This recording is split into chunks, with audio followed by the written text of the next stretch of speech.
Ada banyak jenis olahraga yang bagus untuk kesehatan jantung. Salah satunya adalah lari. Yap, olahraga murah meriah ini favoritnya banyak orang, termasuk teman-teman Unyil. Hasil penelitian di Amerika Serikat membuktikan orang yang rutin lari punya risiko kematian 45% lebih rendah dibandingkan orang yang jarang berlari. Nah, agar lari lebih nyaman, pakai sepatu khusus lari ya. Eits, sepatu lari berbeda dengan sepatu yang biasa kita gunakan sehari-hari loh. Nah, mau tahu apa sih bedanya? Yuk, Unyil ajak kalian ke pabrik sepatu lari asli buatan Indonesia. Lokasinya ada di kawasan Cibubur, Jawa Barat. Come on, kita ke pabrik. Bahan sepatu lari ini bernama mesh. Bahan ini terkenal ringan dan cukup empuk. Jadi, bikin sepatu nyaman saat kita menggunakannya. Sebelum masuk ke tahap produksi, uji dulu bahan mesh ini. Ada uji kekencangan, kekuatan, serta ketahanan terhadap berbagai gesekan.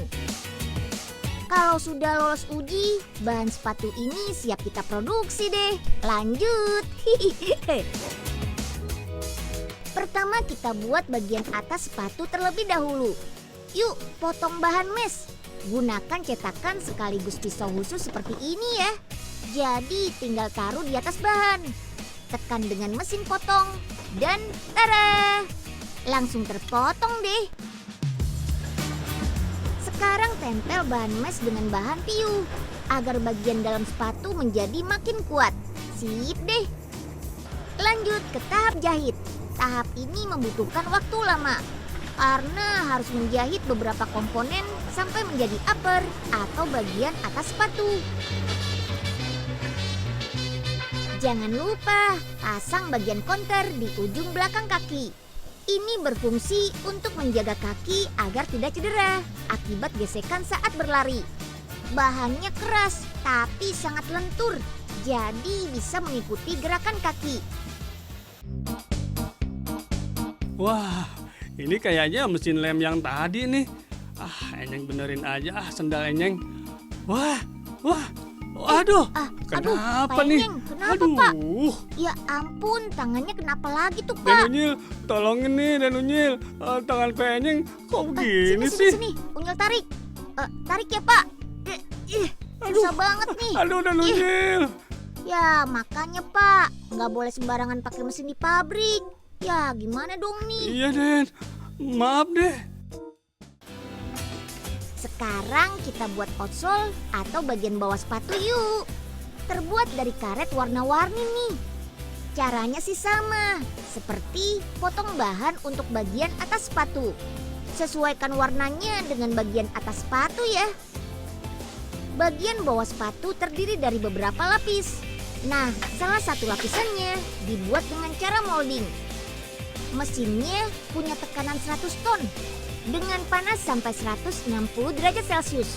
Cetak dalam mesin panas ini selama 2 menit. Oh iya, emas-emas ini bukan lagi dengerin lagu ya.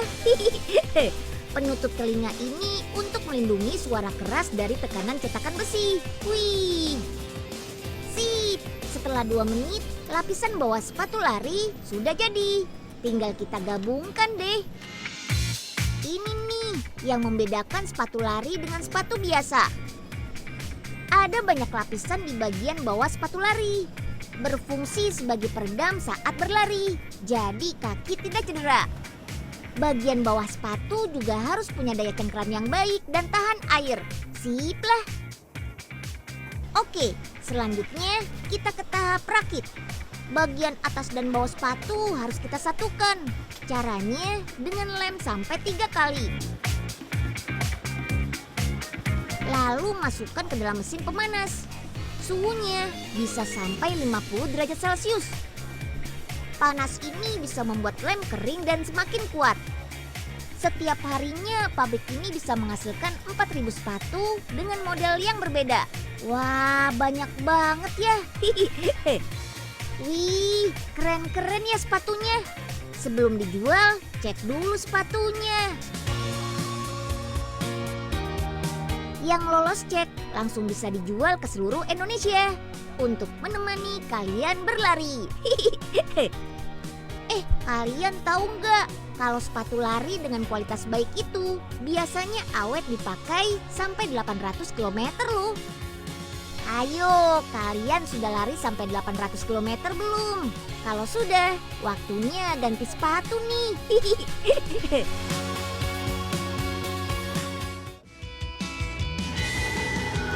Putar-putar. Waduh, nggak pusing tuh.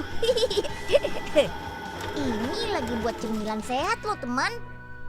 Bahannya dari jamur tiram. Ayo, ada yang bisa nebak nggak jadi apa? Yap, betul, keripik jamur tiram. Rasanya enak, renyah, kriuk-kriuk. Tenang. Jamur tiram bagus kok untuk kesehatan jantung. Nggak percaya? Come on, ikuti Unyil. Yur, sayur. Laris manis dong jualan poipe. Masa udah pagi begini belum ada yang beli ini. Tumben pagi-pagi banget jualan sayurnya. Iyalah, Nyeng. Ntar kalau siang-siang rezekinya dipatok ayam tahu. Pok, beli dong, Pok. Unyil. Mau beli apa, Nyil? Masih lengkap Unyil ini. mau beli sayuran, Pok. Sayur mulu, Nyil. Nggak punya duit Pak ya? Enying, kok gitu sih ngomongnya? Makan Pak sayur Enying juga itu mau kan beli bikin sayur deh. sehat, Pak. Biar sehat. Tapi kasbon dulu ya. Dasar si gondrong. Beda tipis sama bosnya. Ngutang mulu. Oke deh, Unyil sudah sampai di pabrik. Jamur tiram ini berasal dari perkebunan milik pabrik loh. Jadi setelah dipanen langsung diolah. Mantap!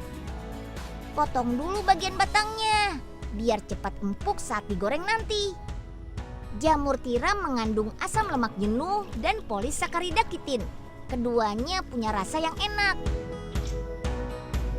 Lanjut rebus jamur selama 15 menit agar bakteri dan kumannya hilang. Jamur tiram pun jadi lebih lunak. Nah, agar sisa airnya hilang, keringkan dalam mesin spinning ini. Wah, cara kerjanya mirip mesin cuci baju di rumah. 1 menit bisa ratusan kali berputarnya. Weleh, Unyil jadi pusing nih. Aduh. Setelah 5 menit, airnya langsung tiris tuh.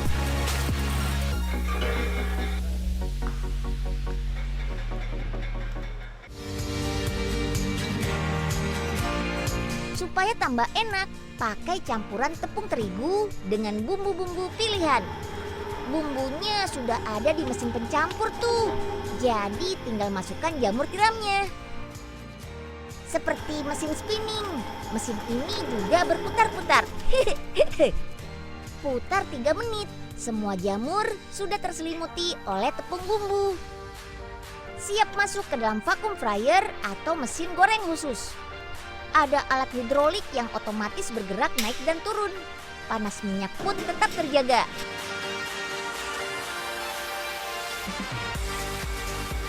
Menggoreng dalam vacuum fryer tidak mengubah warna, rasa, dan aroma. Selain itu lebih renyah dan nutrisi pada jamur pun tidak berkurang. Keripik jamur tiram ini tersedia dalam varian rasa, barbecue, balado, dan original.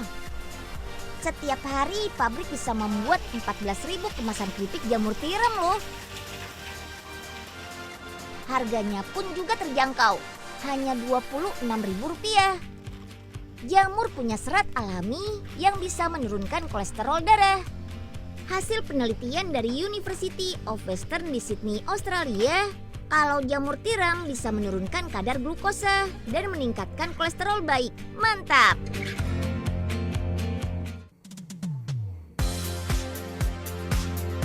Nah, sekarang Unyil akan kasih rekomendasi latihan fisik yang bagus untuk kesehatan jantung nih. Lagi ngehits banget loh. Yap, latihan fisik ini menggunakan teknologi IMS atau teknologi stimulasi elektrik di otot. Awalnya teknologi IMS ini untuk pengobatan stroke dan cedera. Tapi seiring berkembangnya zaman, teknologi IMS ini bisa digunakan untuk olahraga. Yuk, kita pakai baju olahraga khusus dulu. Baru deh, lakukan pemanasan kecil agar otot-otot tubuh meregang. Nah, ini nih alatnya. Namanya Miha Body Tech. Alat ini akan mengalirkan listrik ke otot tubuh kita. Makanya sebelum dipasang, basahi dulu alatnya seperti ini. Sambungkan kabel ke beberapa titik di rompi. Sip deh. Listrik akan mengalir ke 90% otot tubuh secara bersamaan. Gunanya apa sih impuls ini? Dia menstimulasi otot kita yang paling dalam, yang nggak bisa dihit atau distimulasi oleh gerakan-gerakan konvensional biasa pakai beban. Dengan tujuan tadi metabolisme, memperkuat otot, membentuk tubuh gitu. Selain ada additional emang yang sudah ada dari dulu nih, peredaran darah jadi lancar, back pain jadi hilang gitu-gitu. Latihan fisik ini bikin otot kuat, peredaran darah juga semakin lancar dan menjaga jantung tetap sehat. Bagi orang dengan usia lanjut juga bisa melakukan aktivitas otot ini loh. Berlatih selama 20 menit, manfaatnya sama dengan 2 jam olahraga seperti biasa. Pertama kali ada di Jerman. Kini sudah lebih dari 4.000 studio berdiri di banyak negara. Jadi sudah banyak orang yang merasakan manfaatnya. Dengan uang Rp300.000, kita bisa merasakan sensasi aliran listrik. Hasilnya, otot menjadi kuat, jantung pun lebih sehat. Mantap!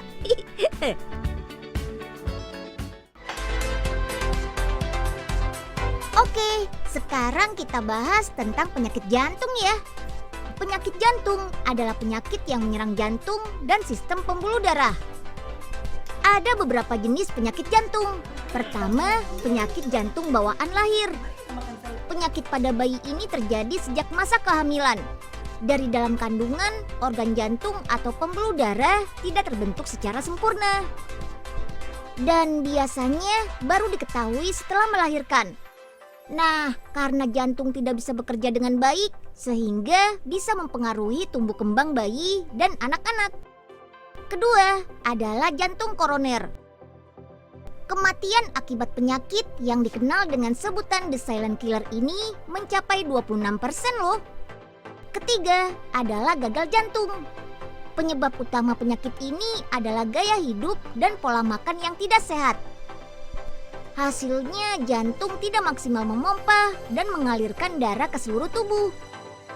Selain menjaga pola makan dan hidup sehat, kita juga wajib periksa jantung secara rutin agar terhindar dari penyakit mematikan ini.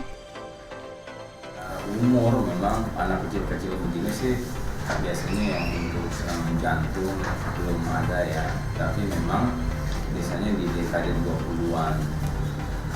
Anak-anak kecil begini biasanya kalau memang ada keluhan, biasanya keluhan cepet capek, jadi jantungnya berdebar. Nah, Unyil punya tips nih untuk mendeteksi kondisi jantung. Caranya mudah, tinggal tekan ujung tangan dengan 3 jari. Lalu ukur denyutnya. Untuk usia anak-anak sampai dewasa, umumnya 60-100 denyut per menit. Kalau kurang dari 60, tandanya jantung kita mengalami masalah. Jadi, harus segera periksa ke dokter jantung ya. Wah, rutin olahraga kayak gini, dijamin otot Oga jadi berbentuk. Kayak atlet yang itu tuh. Keren deh nih badan Oga, kembali muda. Oga tuh. Wih, rajin banget Pak Oga. Den Unyil. Iya dong, biar makin keren Den. Tuh, wah, tuh, wah, tuh. Wah. Aduh, ya ampun Pak Oga. Makanya hati-hati dong Pak. Kalau sudah berumur kayak Pak Oga, harus lebih berhati-hati Pak. Oh, Den Unyil. Malah ngatain Pak Oga tua lagi. Duh, sakit nih Den tangan Pak Oga. Aduh. Pak Oga, ada-ada aja deh. Ya udah deh, ayo kita obatin.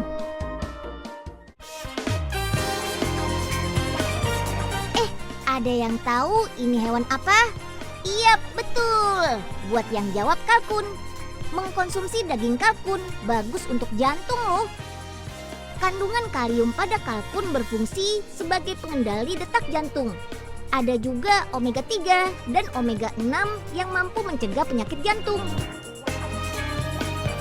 Nah, sekarang Unyil lagi ada di peternakan kalkun pedaging nih. Lokasinya di Desa Karangkates, Kecamatan Sumber Pucung, Jawa Timur. Supaya kandungan daging kalkun penuh gizi, kalkunnya harus sehat ya. Yuk, kita beri makan kalkunnya. Berupa campuran pur ayam, beras jagung, dan dedak. Beri makan sehari 2 kali ya, biar cepat besar kalkunnya. Wih, kalkun ini masih berusia 3 bulan. Ih, imut-imut ya. Cek kesehatan kalkun dari usia dini. Apalagi sekarang, cuacanya tidak menentu. Kalau kalkun sudah berusia 1 tahun, beratnya bisa mencapai 10 kg. Itu berarti siap kita potong dan kita olah jadi makanan lezat. Wih. Sekarang kita geser ke Cimanggis, Depok, Jawa Barat yuk. Unyil dan teman-teman mau buat roasted kalkun alias kalkun panggang. Wih, daging kalkunnya besar banget ya. Beratnya sekitar 9 kg loh. Kita siapkan bahan-bahannya dulu yuk. Ada saus mustard, lada, bubuk cabai, dan bumbu-bumbu lainnya. Campur semua bahan, lalu oleskan ke seluruh daging kalkun sampai rata.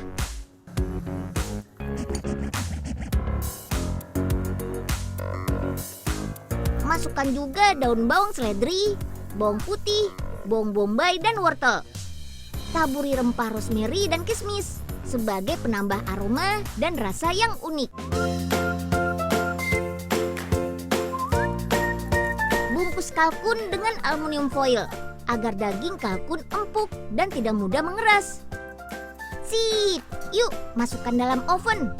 Panggang selama 5 jam. Wah, lama juga ya. Yap, karena daging kalkun tebal dan padat. Jadi butuh waktu lama agar daging kalkun lunak dan matang merata. Oh iya, kalkun lebih banyak mengandung lemak tidak jenuh. Jadi bagus untuk mencegah kolesterol dan menjaga kesehatan jantung kita loh. Mantap! Kalau mau pesan 1 kalkun, kita harus pesan jauh-jauh hari. Sekarang kita makan yang ini saja dulu ya. Potongan kalkun dengan saus barbeque dan saus salsa. Yummy. Ayo teman-teman, makan yang lahap.